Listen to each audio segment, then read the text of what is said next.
Welcome to everyone who's joining us online. My name is Joanna Hannefeld. I head the Center for International Health Protection here at the RKI.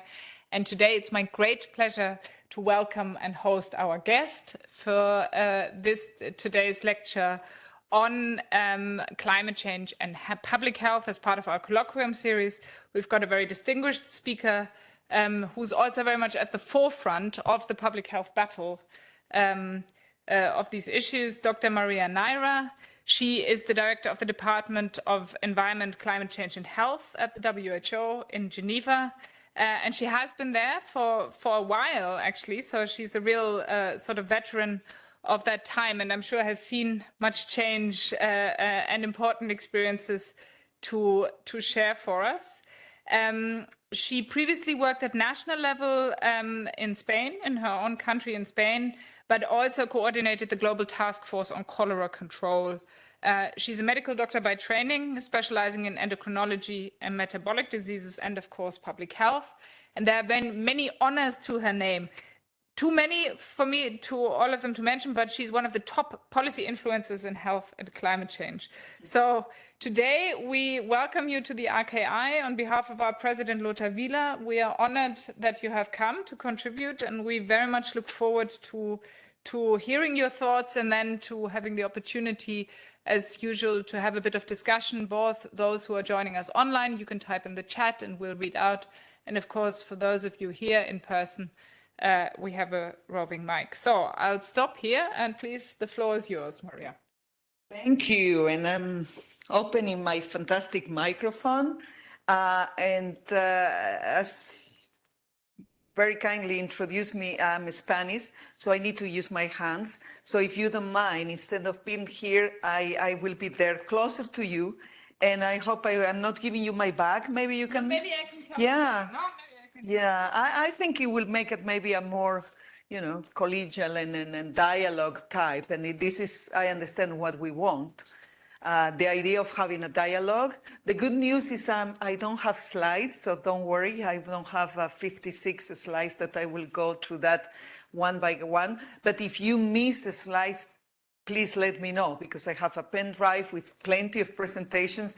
We can go deeper on any of the topics for which you have an special interest. First of all, let me thank the Institute. Somebody who, like me, who did medical studies, and of course I know what the Robert Koch Institute represents and what the science accumulated here is impressive. I'm really a little bit intimidated even by the beautiful furniture that I understand is all one. So I'm a little bit intimidated, and in the presence of all the science here and all the achievements that were done here, it makes me very humble and hoping that this will be inspiring as well. So thank you very much for inviting me, and very happy to be with you this afternoon. The idea of this conversation, if we can call it like that, will be, I will give you 4 yes, 10 prescriptions, and then we can decide how many ideas for the what next. The number is not well defined, so you need to help me on that. How many ideas we can extrapolate from that on how to move forward. Let me start with the 4 yes. Yes, we have plenty of evidence demonstrating that climate change is affecting our health. So yes, climate change is affecting our health, and is affecting our health in a very negative way. When we have a natural disaster, when we have a hurricane, when we have flooding, people will be suffer, and that will be a very direct consequence of this type of natural disaster. You will have suffering, you will have death, you will have displacement, you will have the most vulnerable affected by those natural disasters. Yes, it's affected as well because we are modifying the so-called climate-sensitive diseases will be perfectly enjoying the global warming. I mean, when you look at malaria, dengue, malnutrition, diarrheal diseases, all of these climate-sensitive diseases, the moment you have an increase on the temperature, the mosquitoes will have a honeymoon and then deciding to reproduce even in areas where at the mountain level, maybe in Kenya, you will normally not have some cases of malaria in the highest mountain. And now we are seeing cases of malaria because of the perfect conditions for those vectors to reproduce. We will have foodborne diseases. We will have waterborne diseases, vector-borne diseases. Essentially, what is going to happen is that all the pillars for our health, where our health is supported by, which is access to safe food, access to water, access to clean air to breathe, and the shelter, all of that will be shaken. And then if we put at risk all of those pillars in which our health is supported on it, obviously health is going to suffer. Most of the consequences as well will come from the fact that if you have a natural disaster, flooding, you will not be able to cultivate the land that was used for agricultural purposes and for producing food. Therefore, you will have a famine, or you will have the need to move and to displace to other places. You will have as well the problem of these so-called climate refugees that will be looking for better conditions and moving to other places, losing their shelter. And you will see as well other consequences that now, unfortunately, we see more and more often, which is the mental health consequences of this climate change generated by this so-called eco-anxiety and depression, and then all of the consequences, the negative consequences of climate change on the population. So yes, climate change is already affecting our health. So it's not just a question of affecting the planet or going to have an impact on the polar bears or really destroying our environment, which clearly the consequences are there. You can see if you've been in Bangladesh, for instance, you see that the water is gaining more and more space to the land. You see the acidification of our oceans. So we depend as well on the food that is coming from the ocean. So essentially what we see is that all the determinants of our health, all the things that we need to generate health, to protect health, are now at risk, and all the environmental risk factors will be exacerbated by climate change. So that's why WHO defined climate change as one of the biggest public health challenge of our time. But I don't want to be too negative on this one. Let me call it as well the biggest public health opportunity that we have in front of us if we tackle it on a very good way. Let's keep that aside for a minute. So this was my first yes. Yes, climate change is affecting health. My second yes is yes, the health community has a role to play here, a critical role. I know that there are still some skeptical people among the health community saying, well, what can we do about that? Or people who, by tradition, or maybe because it has been more our focus, they concentrate on the curative, on providing assistance at the hospitals, treating patients. I'm a medical doctor myself, so of course I want to provide care to the patients. I want to be able to have in our hospitals the best, the most advanced, the modern technologies possible, and then being able to offer that to our patients and cure them if they are sick.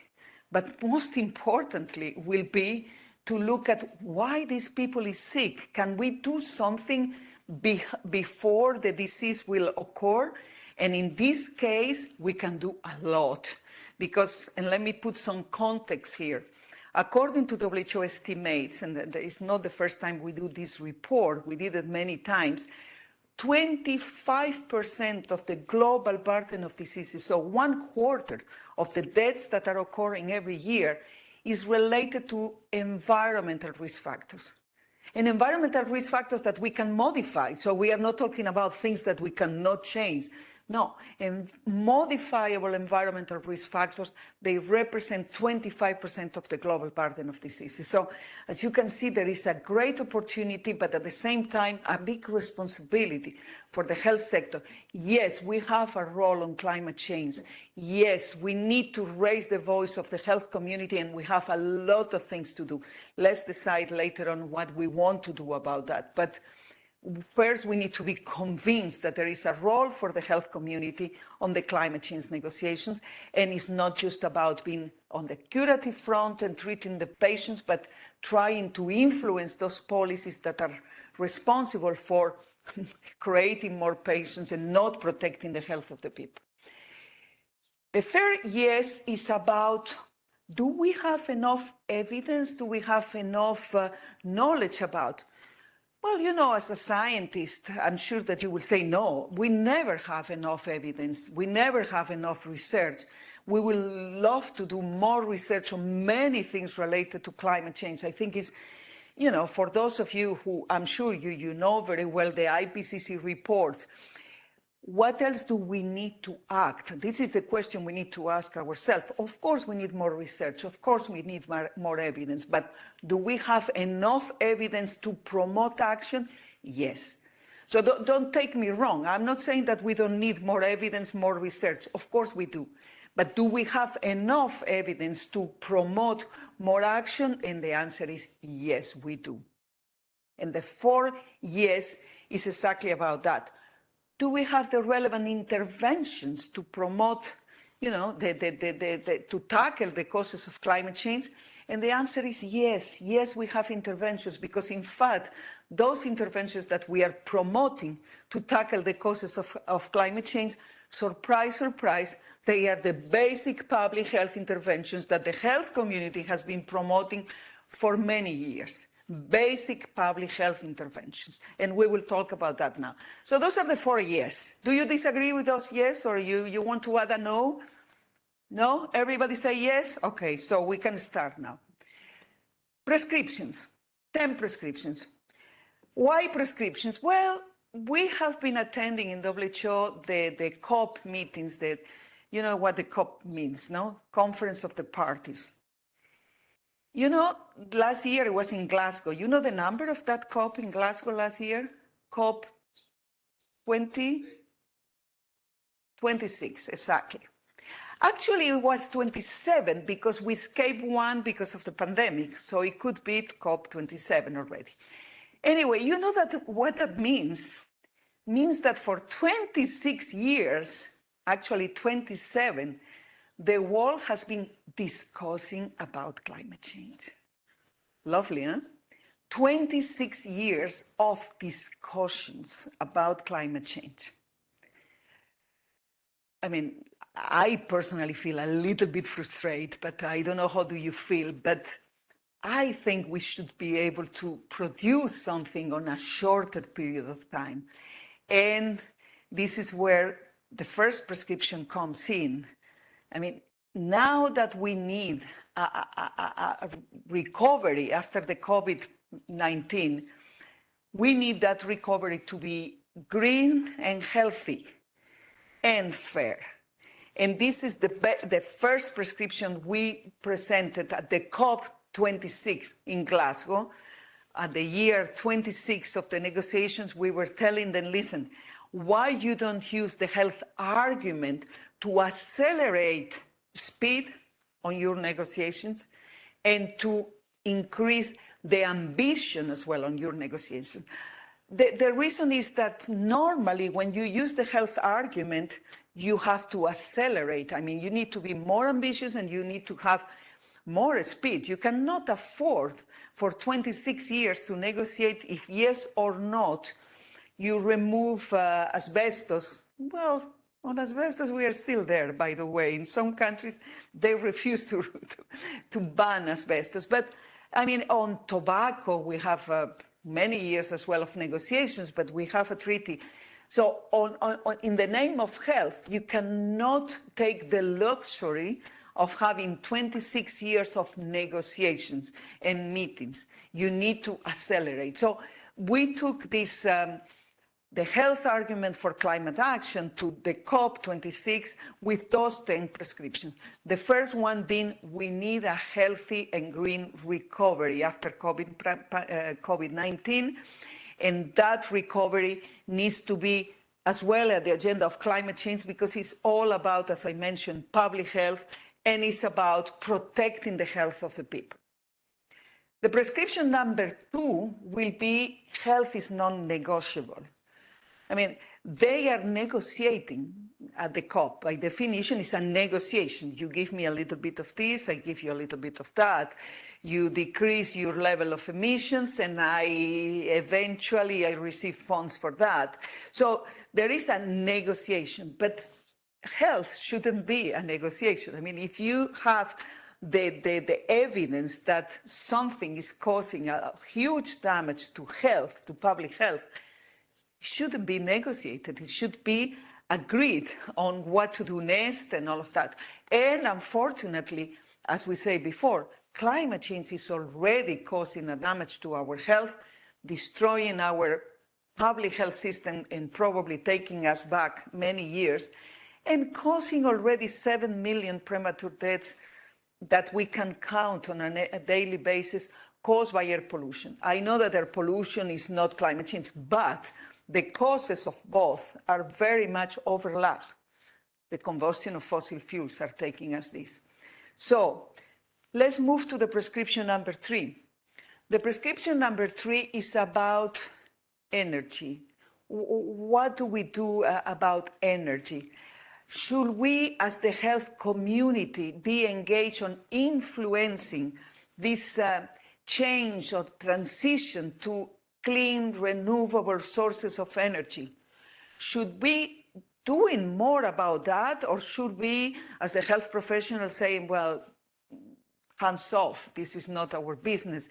But I'm afraid we need to be there.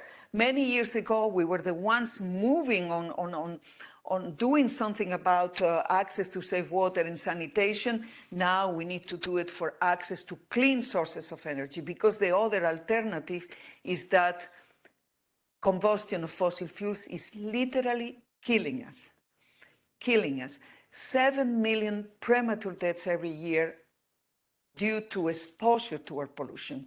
The moment we are talking, 99% of the global population is breathing air that is not respecting the standards proposed by the World Health Organization. Of course, it's not the same, not respecting the standards by going beyond a little bit or going beyond a big, like many cases around the world, just to name, I don't know, Shanghai or New Delhi, or many other cities in India, or Mexico City, or in Nigeria, several cities. So all across the world, you have very big urban spaces where citizens are breathing an air that is not compatible with their desire to protecting their health and avoiding the diseases. You know, one of my requests is when I go to the COP, when you go to the COP, you have thousands of people attending the COP. It's really a jamboree from NGOs, civil society, governments, of course, international organizations. So it's more than 30,000 participants for those COPs. Now, the negotiators are just to the country. So when they are negotiating, you don't go in. But the rest of the people is more than 30,000 participants normally. And when you enter to the COPs, normally you have this huge globe. And in Glasgow, we have a huge polar bear as well at the entrance. And we have all of this representation of glaciers. My request to the organizers of the COP is, please put a couple of lungs at the entrance of the COP. Put a couple of big lungs and the planet, and then people will make the connection.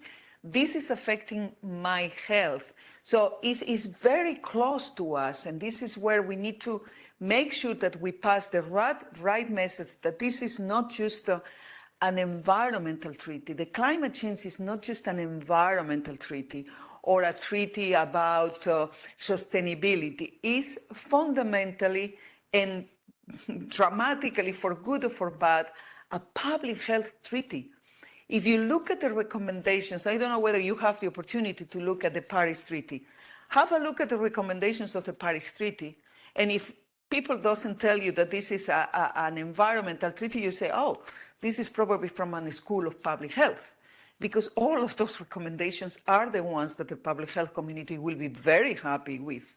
I mean, it's about sustainable agricultural practices, it's about sustainable public transport that will avoid the traffic and the pollution that we have. It's about renewable energy, it's about consuming local food and the local production, it's about reducing plastic. I don't see anything that the health community will say, no, sorry, I disagree with this one, I will not endorse it. On the contrary, those are agreements that if we are all, if all of those activities are endorsed, the results for the health community will be fantastic. And this is the prescription number 4. Not only we need to do this transition to the clean, renewable sources of energy that will be a fantastic opportunity for the health of the people. Oh, you know, another dream, because I told you about my dream on having these 2 big lungs at the entrance of the COP. The other one will be even more provocative. Going to the gas station and having put on the gas station something saying fossil fuels kill.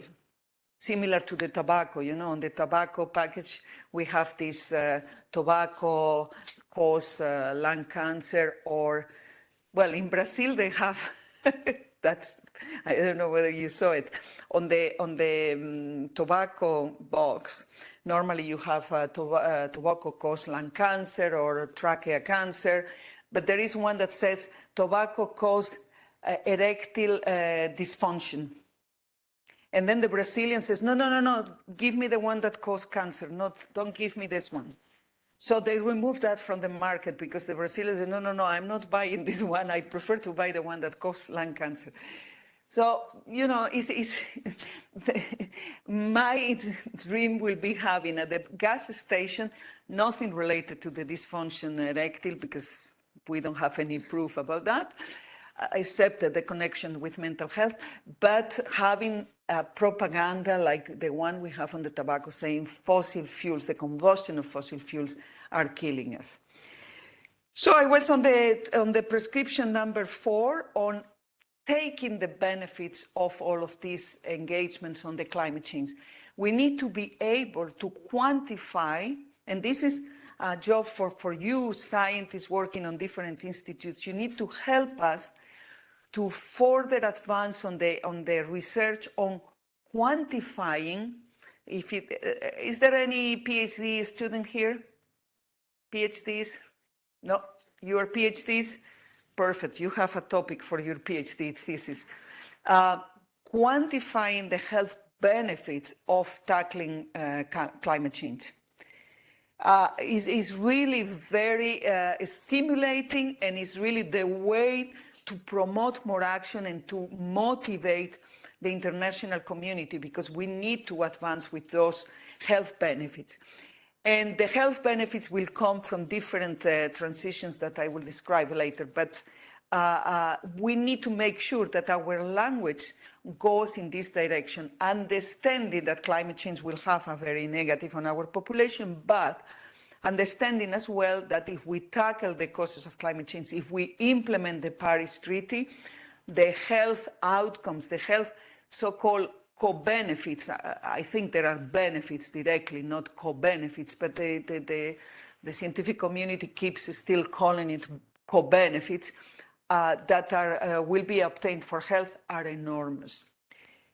Prescription number 5. Are you bored already? No? Okay, so let's move to the prescription number 5. We need to do something for adaptation. In any case, many countries are already, almost all the countries are already affected by climate change. So we need to help them to adapt to what is happening. So we need our health system to be a little bit more climate resilient, to be better prepared to cope with what is coming. I mean, in Africa, for instance, you have not only the very challenging health situation that we have with all the big crises, but now you have climate change exacerbating and increasing the probability to have the vector-borne diseases that we were describing before. And therefore, the health system is the first at front to deal with the consequences of climate change. So we need to make sure that our constructions, that our hospitals, that our healthcare facilities are climate resilient. They are better prepared to do better surveillance, coping with the water scarcity and the global warming will come in terms of diseases, recognizing it in advance, and being able to be more resilient to all the things that could happen.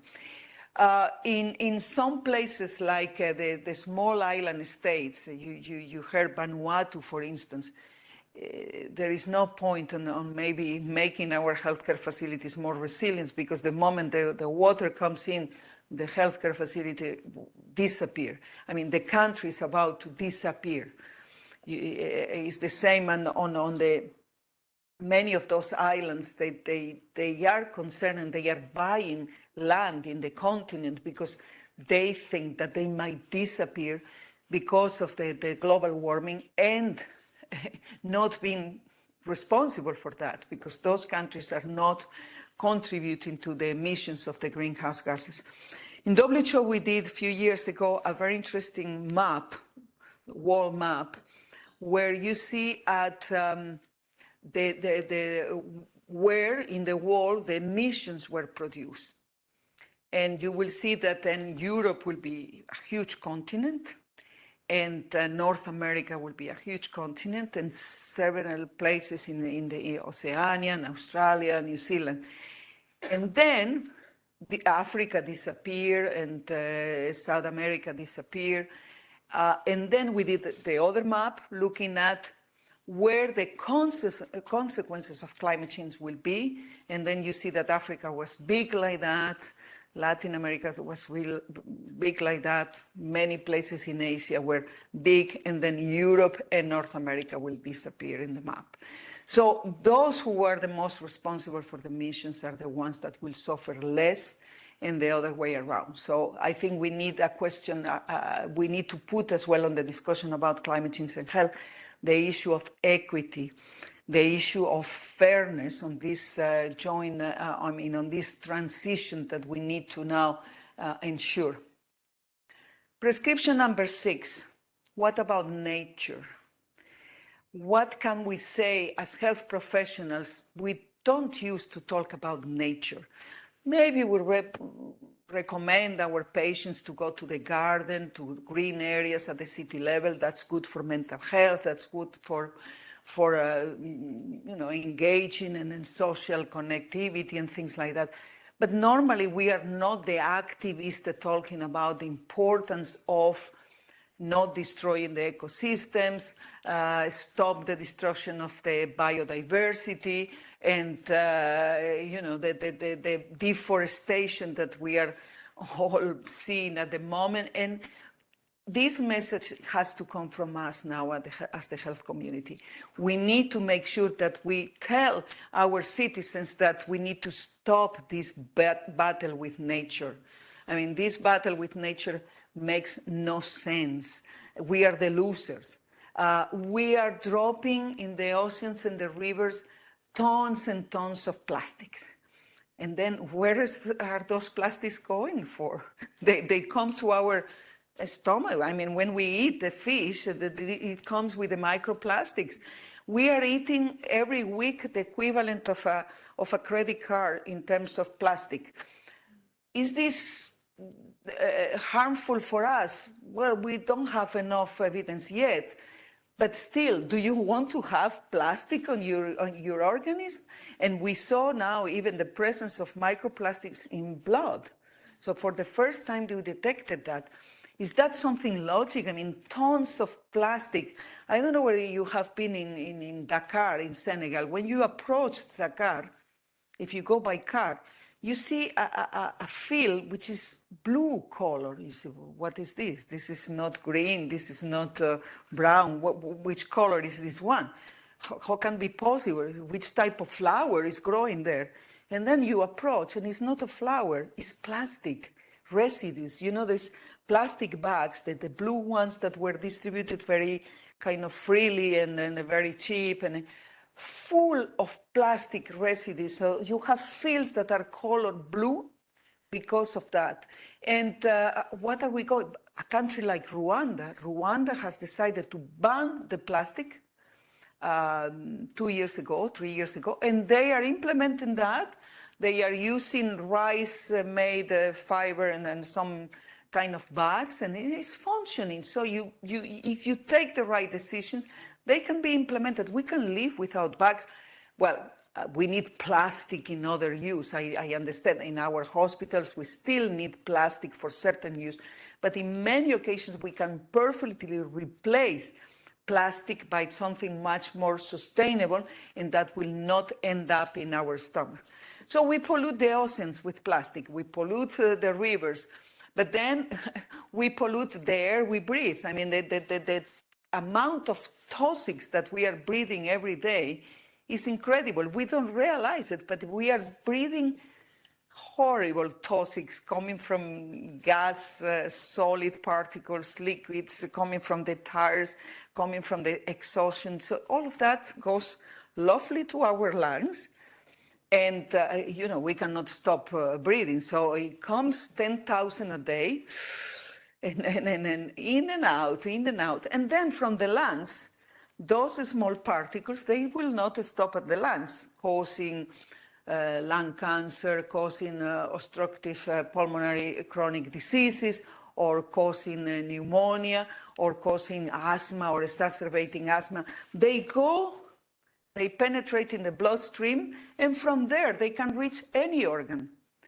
And the latest evidence is telling us that they reach our brain, and they cause a lot of damage to our brain, from stroke, obviously, but as well from behavioral neurodevelopmental issues and behavioral as well. So Parkinson, Alzheimer, all linked as well to this exposure to these horrible toxic particles, at the point that we are accumulating evidence telling us that probably it will be affecting our IQ as well. We have plenty of little studies with evidence on that, on decreasing our IQ. Maybe there is the reason why we are not doing more, because our IQ is coming down. And that will give a very nice justification to why as a society we don't see the benefits that we could have if we do it differently. So I think I am on prescription number 7, where we need to look at our food systems and change it. I mean, the way we produce food, the way we consume food, the way we use pesticides, fertilizers, we destroy the land, and then we do deforestation to cultivate, to make money 1 year, and the year after is over. The land is completely destroyed. I mean, we generate food to feed the whole planet, but we do not. We take to waste 30% of the food production. And as you know, the production of food contributes to what, between 30 and 33% of the greenhouse gases emissions. So it's a big proportion of the global warming that it comes from the food production. If in addition to that, you look at the food production and you put meat and consumption, which is the most polluting one, that take us to the fact that we need to promote a less meat-dependent diet, more vegetable and seeds, and more sustainable diets for all of us, and looking as well at the waste that this food production will generate, consuming locally what is produced locally, and looking as well at the issue of packaging, procurement, and plastics that we use to package our food. Have you been on a supermarket in Tokyo? Lovely. I mean, if you buy an apple, it's lovely the way they will package it. but they put a plastic, then a little wrap around with paper, then they put a carton box, then they put a rubber. So it's lovely, but not very sustainable, I'm afraid. I don't want to say that Tokyo is not sustainable, but the way we package food in many places is really something that needs to change, I'm afraid. We need to change that. The other prescription, and we are almost there, is the one on our cities, on our urban environments. I mean, we need to ensure a transformation on the way we plan our urban environments. And we need to be very much involved as the health community. The urban planners, they need our input to make sure that those urban environments are not only the ones where our health will not be at risk, but where our health is protected. Leonardo da Vinci was saying that, you know, that he was an urbanist among many other things, but he was saying that the cities are the place where the citizens need to be happy. So he was going as far as not only where your health will be protected or promoted, or you will be, you know, with all the services around you, but even the place where you can be happy. So I don't know whether I can dream about something like that, but definitely we need to recover cities like the one you have here, I understand, with a lot of green spaces where you can walk, you can bike, you can exchange, and where the cars are not the protagonist on your daily life on a permanent basis. We need to make sure that we reduce pollution, we have more energy efficient buildings, we have more areas where people can connect to each other and have a minimum of social interaction. And we need cities where we reduce the number of incidents and we have a very, very good public transport system, affordable, cheap, and responding to the needs of the citizens for commuting. Because the citizens, they don't want to use the car. What they want is to go from here to here. So if you can provide a transport that will ensure that quick and affordable, they will prefer that. But of course, if not, they need to rely on the private car. We need to dissuade people to use the private car by having a very good public transport system, affordable and, if possible, cheap as well. So the next one is about communicating and engaging the voice of the health professionals. We have a huge responsibility to create networks, to do advocacy, to pass the message. And to do that, we need to be very positive on our narrative. Telling the people if we want them to recycle, it's not just because we want to protect the planet. It's because by doing so, your health will be benefiting as well from that. Or your little jest in the morning on biking and not using the car, switching off the lights before leaving the house, or switching off your computers is good. It's a small thing, but it will be contributing, and it's a question of educating our next generation. Actually, it's the other way around. Normally, the young generation is the one educating us. I mean, if sometimes I take something and I put it in the wrong place, my son will, hey, what are you doing? So, sorry, I was wrong on that. So they are educating us. They are much more, fortunately, they are much more conscious about the importance of protecting the environment. As far as, for the first time in history, do you realize that it's the first time in history that the youth are the ones demonstrating on the streets, criticizing the old? I mean, normally they were the young people demonstrating, but at a certain age, I mean, you know, after 18, you will be demonstrating and protesting for, I don't know, sexual rights or independence or money or divorce or whatever. But now you have very small kids on the street demonstrating. And that's really very painful. It should tell us something that we are doing something wrong if the kids need to go on strike and 12 years old are not going to school because they go on demonstration. They should tell us something and accelerate this pattern for solutions and, as I say before, speed and ambition on what we want to do. I finished with my prescriptions, the 10 prescriptions, the 4 years. So let's now talk maybe about the solutions, the ideas for what next, and then maybe we can do it together. For me, what next is we need your voice at the COP27 in Egypt. We need your voice to advocate for the health system to reduce our own emissions. You know that as a health system globally, we are responsible for 7% of the global emissions, so we can lead by example, reducing our own emissions at the hospitals and institutions related to health, and by doing so, stimulating others to do it. And we can create networks and we need the voice of the health professionals to move all of this agenda. But the list of ideas is very, very much open, and I'm sure you will help me on that, on the list of ideas collected from the participants. Thank you very much for your attention, and I hope it was not too boring.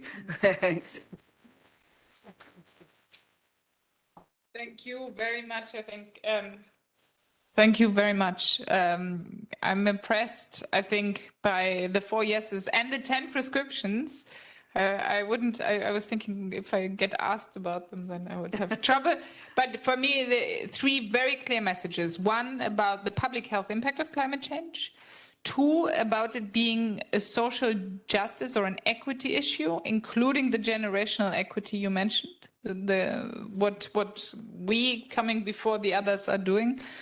And 3, about that we need to do something now, right? So a real call for action. So thank you really for very, very coherent argument, but also very clearly a message to us, I think, as a public health community. So I'm wondering, we've got a roving mic and we've got people who can ask questions online.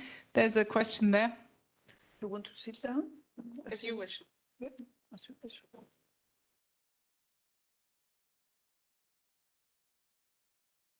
Yeah, thank you again. I mean, we've already talked quite a bit, but I wanted to come back to the whole discussion also of making a fair and just transition and the issue of health equity.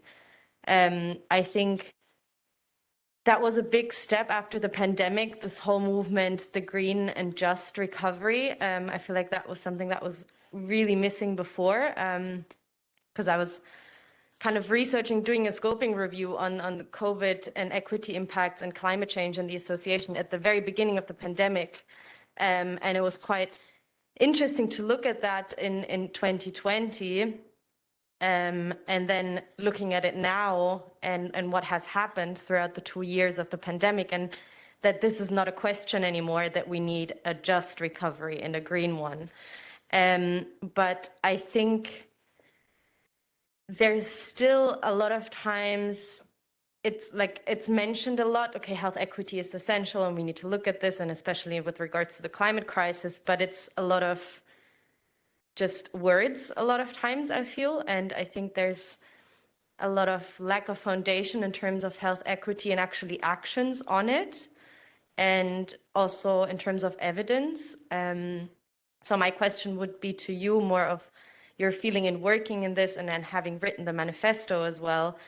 What do you think is still missing in terms of also evidence and clear arguments there to also make it heard a bit more of this is not just a health equity, but also social justice issue, which comes back to the whole co-benefits discussion, right? We have climate change, we have health, but then we also have the co-benefit for social justice and social cohesion in the end, and a well-functioning society.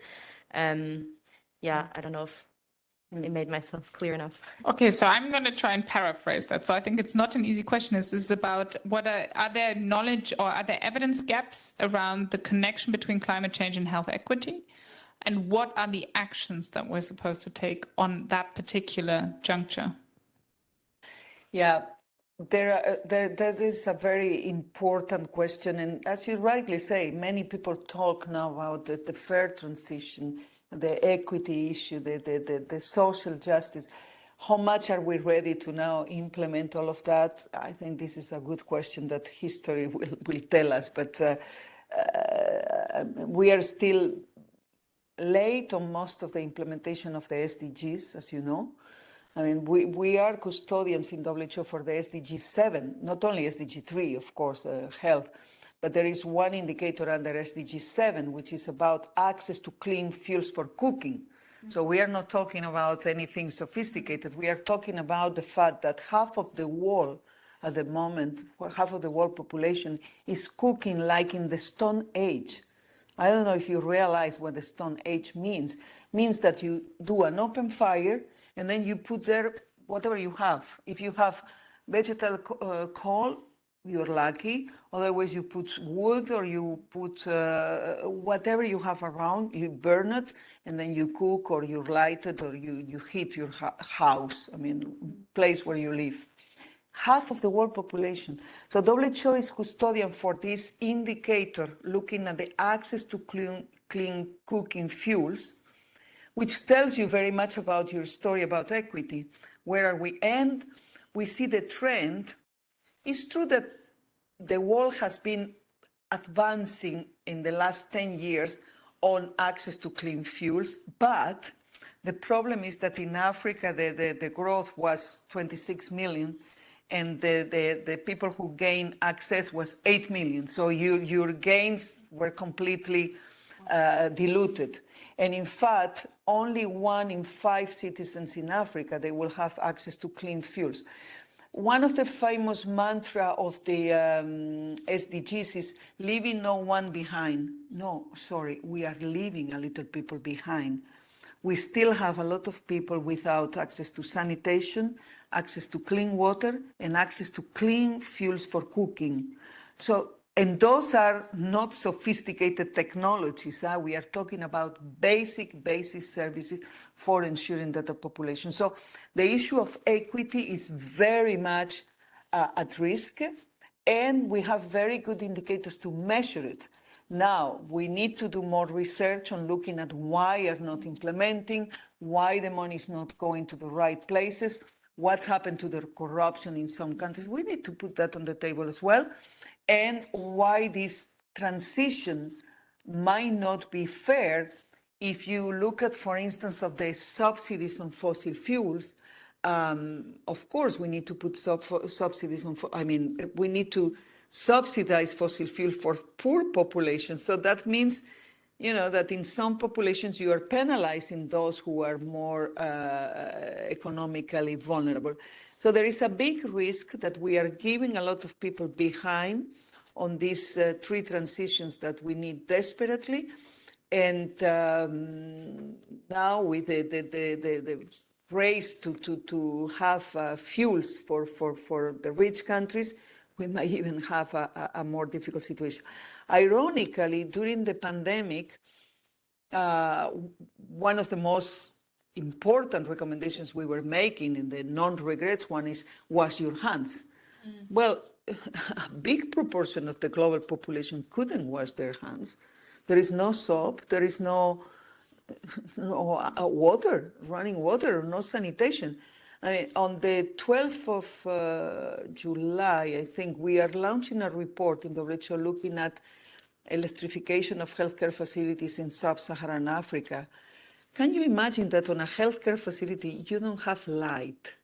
I mean, is this compatible with, or you don't have water on a healthcare facility? I'm not talking about a household. I'm talking about healthcare facility. You cannot wash your hands. I mean, I always saying, if you don't have water, sanitation, and hygiene, don't call it a healthcare facility. Call it something else, a place where you go, but don't call it a healthcare facility. So any cooperation or international organization that is building healthcare facilities, please don't do it if the basic requirements for health means water, sanitation, and a minimum of hygiene cannot be ensured. So don't do the infrastructure. Make sure that there is a solar panel that can provide electricity and running water, please. Otherwise, it's something else, but it's not a...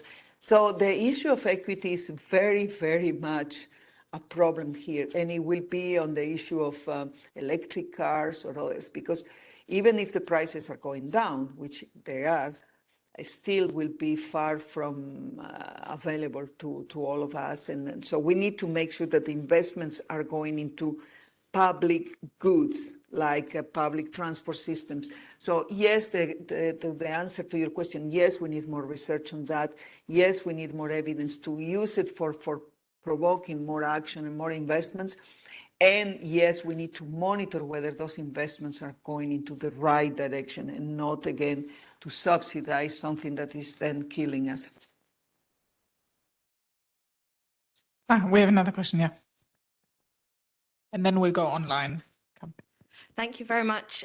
You spoke about, or one of your prescriptions was about the role of the healthcare professionals or health professionals. But we can't do this alone, of course. The health sector is only one aspect. So how do we find a common language with the other sectors? How do we find common priorities?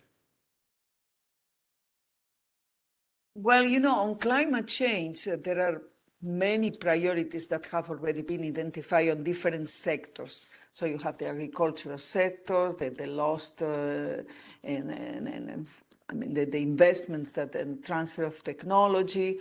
You have oceans. You have different entry doors. Health is not there. I mean, health is not considered a sector. So we are not there, as simple as that, on the climate change negotiations. You negotiate about different energy, agriculture, urbanization, different things like that, and health is not there. And equity is not there either. I mean, it's supposed to be transversal, but all of these transversal things tend to be a little bit more abandoned. So for us, it's the other way around. It's not that each sector needs to prioritize. It's the question of saying, okay, if you put the health arguments up front, and if you do it considering that this is a criteria for decision, the fact that it will be protecting health and generating the most possible health benefits, that's your criteria for prioritizing. That will be amazing. Because it's like remember when the environmentalists started to do the environmental impact assessment, which was very good. So anytime you do a big work, you need to do first an environmental impact assessment to make sure that the fact that you are doing this building here is not, affecting another species or something like that. And then when we said, no, we want a health impact assessment, everybody says, no, if it's good for the environment, it will be good for health. Yes, it's true, but two questions, the speed and the amount. Of course, it will be good for health, but maybe in 30 years from now. And of course, it will be good for health, but maybe this big for health. But if you do the other way around, if you do a health impact assessment, if any mayor now in Germany will have on their desk a health impact assessment on any of the decisions and interventions that is doing, or the governments, they will have a health impact assessment. That will be the way to prioritize. When you promote a public transport system, you need to do it thinking on the health benefits that this can generate. And believe me, behind the health benefits, they are always the economic benefits, because normally you will be saving a lot of money to the society by reducing the cost of our hospitals on treating diseases that were caused by the wrong decisions. And at the same time, you will be promoting green jobs. I mean, this transition to renewable sources of energy is good for health, is good for the economy, is good for the society, and is good for equity as well. So for me, this is the way to prioritize. I don't think the people at the COP is in agreement, but that's another thing. Thank you. And that question was asked by Angelina Taylor, who heads the Office on Climate and Environment. Could I ask and Climate and Health at the RKI? I didn't ask people to, if they are in the room, please say who you are and where you work. Just, we don't do that. Okay. We're not allowed to do that? Sorry, because that's of the data protection plan. Oh, okay. Apologies. So I thought this would add apologies then. Apologies for outing Angelina in this case. But then let's go to the next anonymous question. Actually, it was not Angelina. Please, from online, do we have a question? Yes, we have quite a number of questions online. There were also quite a number of comments thanking you for this excellent talk and the interesting discussion points. Now, there is one more a comment than a question, but maybe you can also comment on that. If health is non-negotiable, it beats any other desire or interest. At the beginning of COVID, that worked very well, and most people understood and supported the measures. But it was expected that personal restrictions and investments would be of limited time. Ecological crises are different. They're more long-term. Arguing that health is non-negotiable could backfire, and healthism and then be neglected again. Sorry, could backfire as healthism. So do you think health as non-negotiable thing could backfire? I think it's a very, very interesting comment. I don't think it's a question, it's a very important comment. I think it's refer more to the acute health problems, or the person who is asking, how long can you maintain the emergency status? And it's true, you cannot maintain for a long time this emergency position, or even our adrenaline is not done for that. When you have a risk, you segregate adrenaline, but that functions for a few minutes, or eventually, if it's a death threat, a little bit longer. But we cannot maintain our society on permanent alert. So when I say health is not negotiable, it's not to create this permanent feeling of emergency and acute response and priority. It's a question of, I don't see why not. Each government around the world, when they meet and they take the decisions about investments, about economic development, I think they should, all of them will tell us that they put health very, very prominent on the agenda. So in non-negotiable, I think you cannot tell people, well, I'm opening a chemical factory here, but I know that the residues of that are very, very toxic and they are going to the water and then they contaminate people. I don't think any politician will say or do anything like that. If they do it, it's against the law. So the point is making sure that as a society, we advance on making sure that the protection of the health of the people, the promotion of the health of the people, and of course the systems that will provide curative service of the people is a priority. And I think this is a human right, and I think every government will say that they are doing exactly that. Now, how much is implemented and all of that. So I think he's right, and we don't want to create this sense of permanent alarm or alert or emergency, but at the same time it's more a change on our society to a different lifestyle that will create the better conditions, promote health, and make sure that we will take put obstacles to those practices or initiatives that will put our health at risk. So before I ask whether there are more questions in the room or online, I am gonna mention that this extinction rebellion, people arguably are doing this. They are treating it as this immediate existential crisis that causes all sorts of adrenaline. I mean, the interaction. So I'd actually be curious how you feel about doctors and nurses who participate in that. Do you think that is going too far? Or do you think, I mean, that's a personal question in a way, but in the vein of what the person before asked and your answer, how do you feel about communicating that urgency while understanding this is a long-term crisis? I think this is a very good point. Of course, as I say several times, I want to hear the voice of the health professionals. I want pediatricians to now, whenever they treat a child with asthma, a very acute case of asthma, not only they treat the patient, but they go and they create a movement to say, hey, listen, there are some good reasons why we have so many kids with asthma now, so we need to do something about air pollution. I think the specific movement that you are referring to, they are very much concerned about the emergency we are facing now, the big crisis that climate is represented for us as a society, going as far as extinction. Probably we need a mixture of all of that, because it's like Greenpeace many years ago when they started to talk about green and then protecting, and they did big movements in Paris, remember? And I mean, those have their value in the society, or Greta demonstrating every Friday, and the movement that the kids are generating around then, and Extinction Rebellion as well.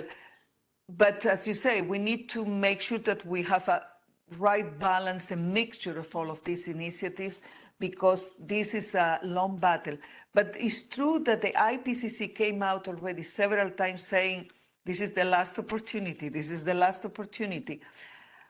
Knowing a little bit human nature, I think we need to give then as well what next. Okay, my first response as a public health officer was in Goma, on the refugee camps in Zaire. At that time it was Zaire and Congo. It was the most dantesque, horrible cholera outbreak ever had in the history of humanity. So you can do two things. You can go out and say, we have a cholera outbreak, and it was really paralyzing, this horrible cholera outbreak. Or you can go to the lake and start to distribute, chlorine to everybody who was taking water from there. You need both. I mean, you need probably to alert, but at the same time, you need to give hope to the citizens and saying, okay, this is a horrible crisis, but you can do this, this, and this, and that. So in WHO, we are trying now to use this very positive narrative, alerting about the emergency, because it's an urgency what we have, but giving as well a very positive, engaging, proactive narrative for people feeling, I have the power to do my piece. Maybe it's a very small one, but my little piece and my little contribution. And we need all of those contributions, for sure. And I can tell there are more online questions, so please. Yes, one interesting one is very much about risk assessment. And you mentioned microplastics. And the comment is comparable to chronic lead exposure regarding neurological effects. I thought microplastics were largely non-reactive. So how do we judge that risk? Okay, lead is one of my favorites on public health. So this person from the audience is touching one of my favorite talk pieces. I think lead is one of the most beautiful victories on public health that we are not using enough. I mean, the removal of lead in gasoline, this is a beautiful story. And we are not taking advantage of that. Why? Because once you remove lead, what it could cause is not happening anymore. But imagine the damage that lead in gasoline was causing. And because of public health and the evidence that this was affecting the health of the people, it was removed. We still have lead in paint now, which is another battle that we are, by the way, Germany is very much engaged on this, is helping us a lot on that battle. Now, microplastics, we are looking at about the evidence. And I agree that in terms of public health concerns, I am much more concerned about the heavy metals. I mean, mercury, lead, cadmium, and all of that. One of the biggest problems we have now emerging, and we see only the tip of the iceberg, and this is very, very serious, is the electronic waste. I mean, that's horrible.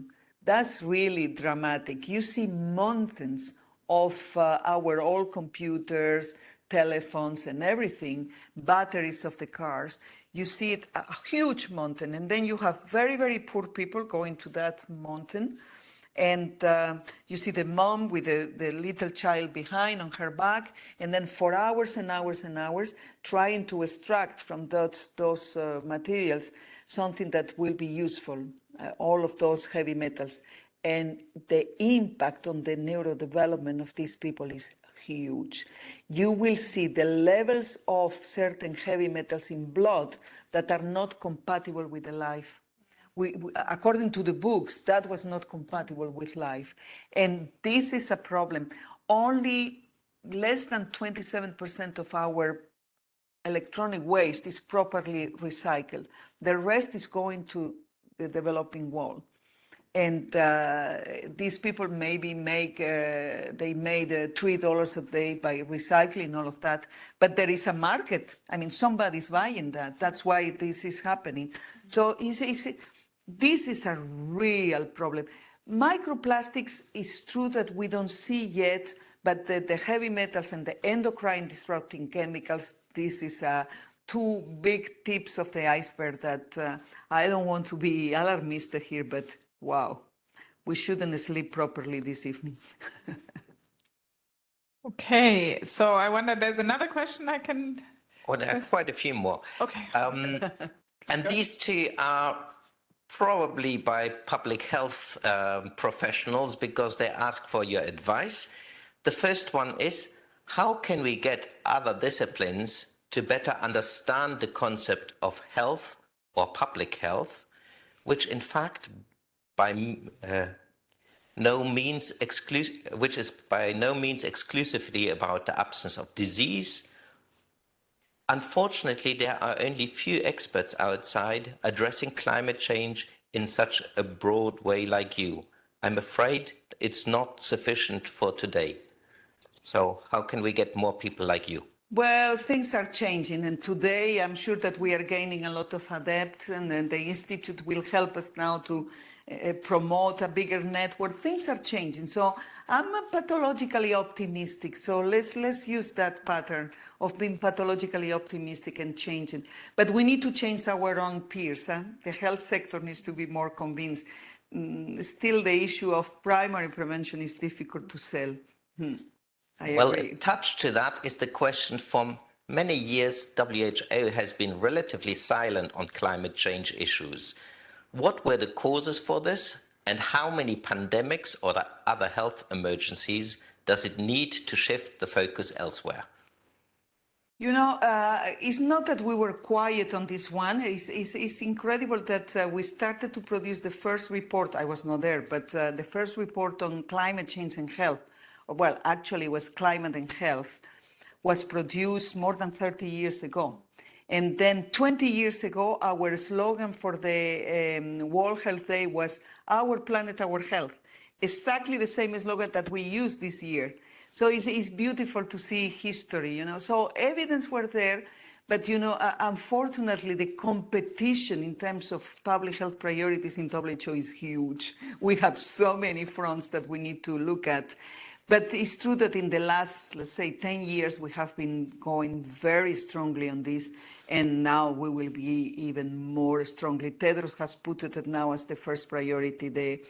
The health promotion and prevention is at front now. So climate change and air pollution is very much at front. So we hope that this will help as well to bring more health professionals as well. And last but not least in this avenue, what do you expect from pre-COP in Bonn concerning climate and health?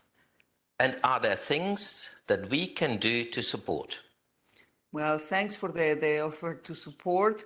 We will, at Bonn, we will bring this health argument for climate action again, the voice of the health professionals, this decarbonization of the health system as a health commitment. And of course, we want to gain as many supporters as possible for all of this. So happy to be contacted in WHO and creating more and more networks and joining forces here. Excellent, wonderful. So I wonder whether there are more questions in the room. Yeah, Ben, please.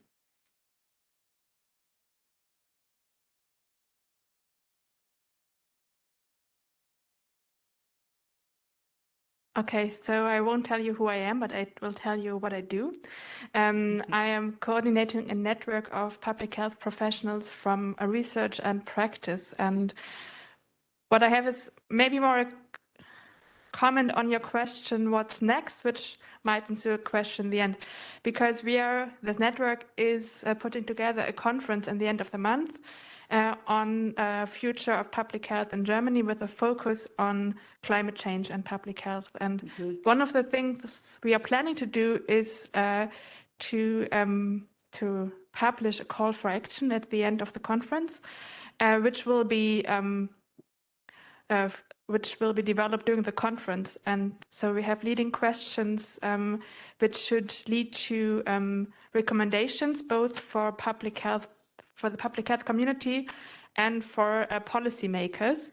And all the questions we had in the room about how to address other disciplines, how to bring health and climate together, and how to communicate are part of the questions we set up for a discussion during the conference. So maybe one question to you would be, is there any important question you would recommend us to tackle during this conference?